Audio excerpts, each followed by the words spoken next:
Welcome back everyone, and today we're going to talk about NASs, Network Attached Storage. Little mini servers.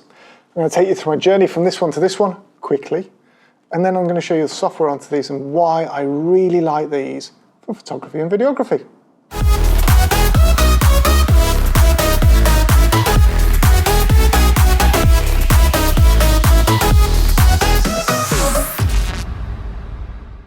So, this is a Windows server, SBS 2011, I think, really old. Got about 6 gig in it, not much use for videography to be fair. But we didn't expand it, we didn't go back for a Windows server to replace it because it's utter rubbish. And I say that in the nicest possible way. It's Windows and I'm Apple and it's never going to work properly. But most importantly, it's because nothing really works on it. Software crashes out, I need to restart it, the services aren't brilliant, they don't always work, they fail after a few days. As a storage device, yes, it's working fine, backups theoretically are working all right. It's clunky, it's old, I just want somewhere to store my data. So we changed it and went and got this Buffalo device. And I really like the Buffalo device, I've got to be honest, it was great. The one downside to it is that everything's proprietary. You can't change or do anything in it because they won't let you. And I wanted to work on video files on it. And unfortunately, the mods that you need to make it work, they won't let you access or do anything to. So I couldn't make this work with Final Cut for editing videos on here. I had to take them off onto my drive, edit them, put them back. That wasn't really practical in all fairness. It's got good network connectivity on it. It's got two gigabit ports and a 10 gig as well. So fundamentally, that should do everything that I needed to do, but it didn't. So then progressed, did a bit of research, and I went for a Synology. Now, spoiler alert, I liked it that much, I bought another one for home, slightly different model though. So this model here, they're all bare bones, so you buy them and you buy the discs. The Buffalo came with discs. Great, complete unit, plug and play, good to go. This I had to put drives in. Really easy task to do, but the beauty of this is they give you instructions, or there is instructions on the internet to now enable you to edit Final Cut files straight off the drive, and it works brilliantly, and I've done it on both. Fantastic. The other good thing is, the way they do these is that they have their own operating system on, but it's fairly flexible. They allow you in to do things if you want to and change stuff. They're not hiding it. It's either Linux or something like that that's on there, and it works brilliantly. Absolutely beautiful. I've got so many apps on there to do stuff. USB copying, backing up to the cloud, Dropbox is on here. Everything just works beautifully. And it's the same software on this one as on this one. This might have a few extra paid for features, but actually, that's really impressive to me. I can access it from anywhere, and I'm going to run through the software side of it in a minute. Connectivity-wise, this one I can expand and have extra body units to put extra discs in as my business grows. That's really key for me. I don't have to keep transferring data on and off. I've got this set to RAID 5, I've got this set to RAID 0. This RAID 0 is just for storing data. I've got a backup anyway that happens, so I'm happy with that. It's more about usability. And downside to this one, this is a little bit noisy, gotta be honest. I think it's the space and the echo in it. This one, which I was scared that it was gonna be noisy as well, and it was at home, quiet as a mouse, beautiful. Not quite good got to have at work from the processing power, but good nonetheless. They both got gigabit network on here. This one's got 2, this one's got 1. Both got USB onto the back as well. Fantastic little bits of kit.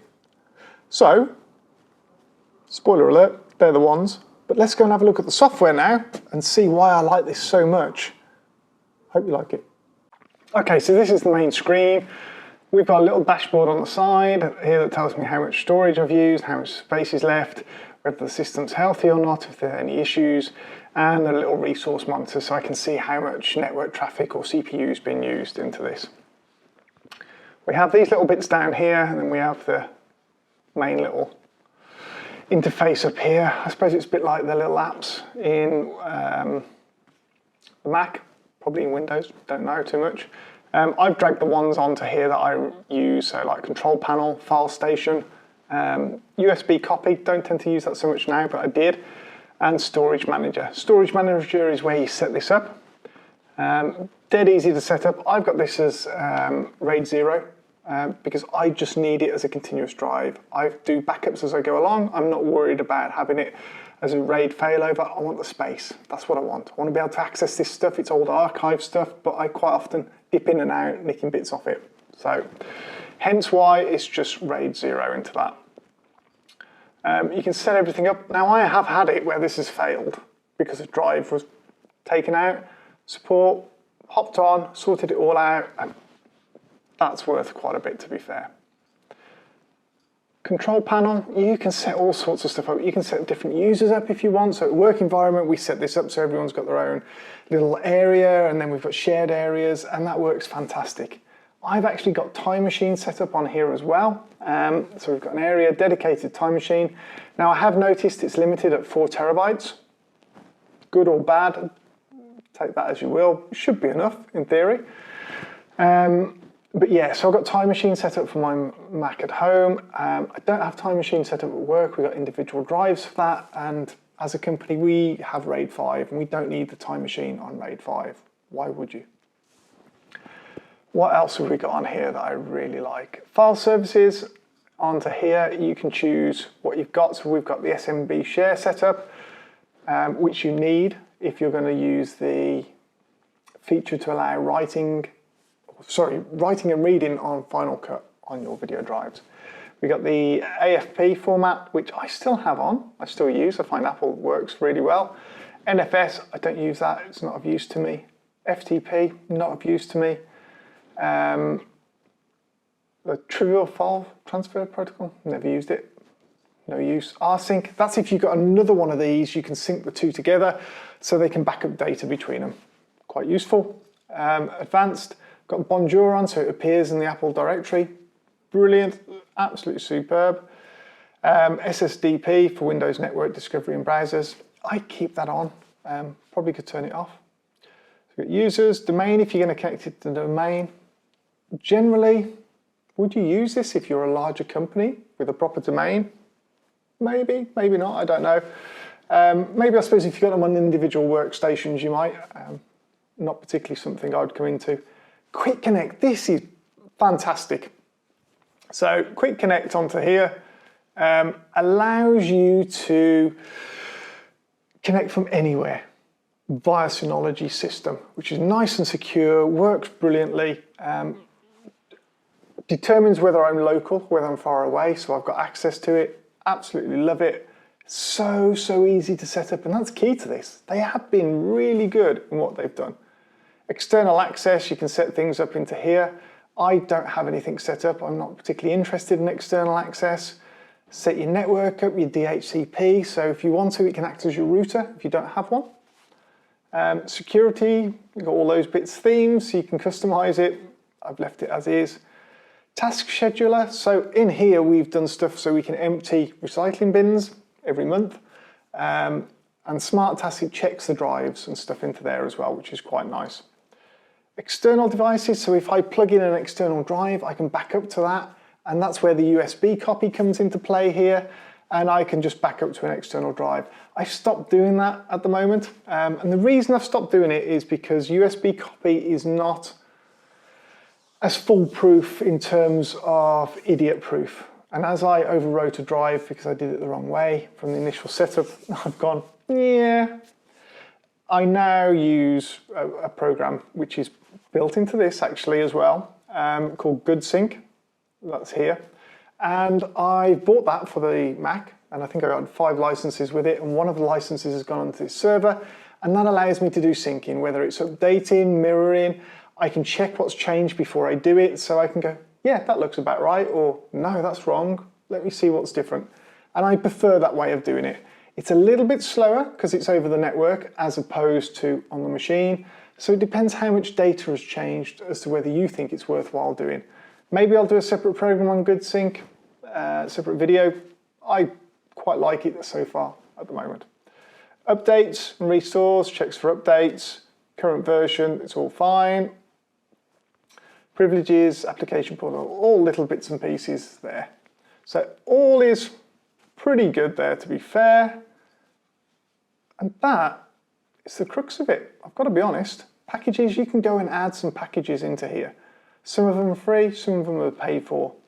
Ones that are sort of paid for are things like exFAT, allows you to access a FAT formatted drive as an external. Why would you want to? Probably not really, because if you're using this, you want to take advantage of all the features that it has to offer, and you're going to use the higher spec file systems, to be fair, like Mac uses Unix and things like that. But you've got different types of backup programs, and I've tried a few of them, and I quite like them, but they don't quite fit my needs in the way I want to work. But they might fit yours. You've got to look. What else we got in here? Yeah, you can turn it into a mail server. There's so much that you've got onto this that works really, really well. You can have a web server into there. You've got Apache you can install into it. So you've got their own stuff and you've got third-party stuff. And the third-party, there's that Good Sync server that I was on about before. Joomla, you could have that into there as well.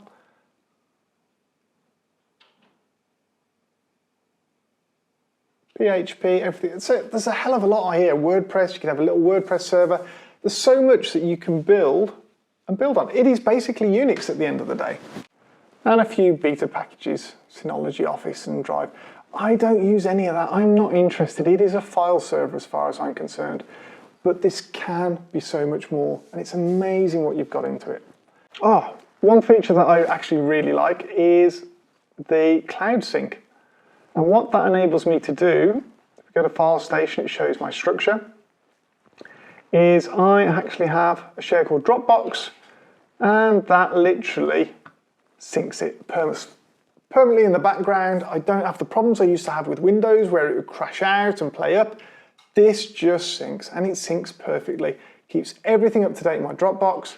It's on there, ready to access. I've just got to share to it on my computer, the folder on here, and I can access everything, drop stuff in there. It just uploads in the background, shut my computer down, we're good to go. That's it. What else? Notification center, sign out, so you can sign out or shut down. I do tend to turn this off when I'm not using it. I just press and hold the front button, it beeps and then shuts down properly. And it's just me using it, it's not a problem. If my computer is on, it will pop up a message to say that it's shutting down. So I know, basically, if I've got something saved, to close it down really quickly. Or something open, should I say. And that's it. I hope you found that useful. And if there's any specific questions you've got onto this, drop them in the comments below. I'll try and answer them. I think there's loads of videos out there about Synology and the software and everything else. I'm not trying to repeat it. I'm just trying to show you what's there so you can make a little decision for yourself. Well, I hope you like that. It's a little look at what we're using at the moment. And if you're just about to get into this market, don't waste your money on going for something like this. Go for this level, especially if you're doing video. If you're just doing photos, this is great. Plug and play, ready to go.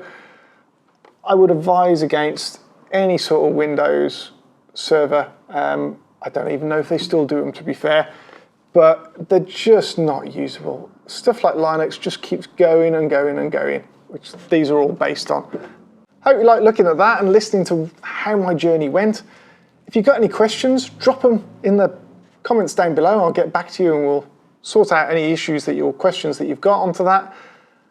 Look forward to seeing you on the next one.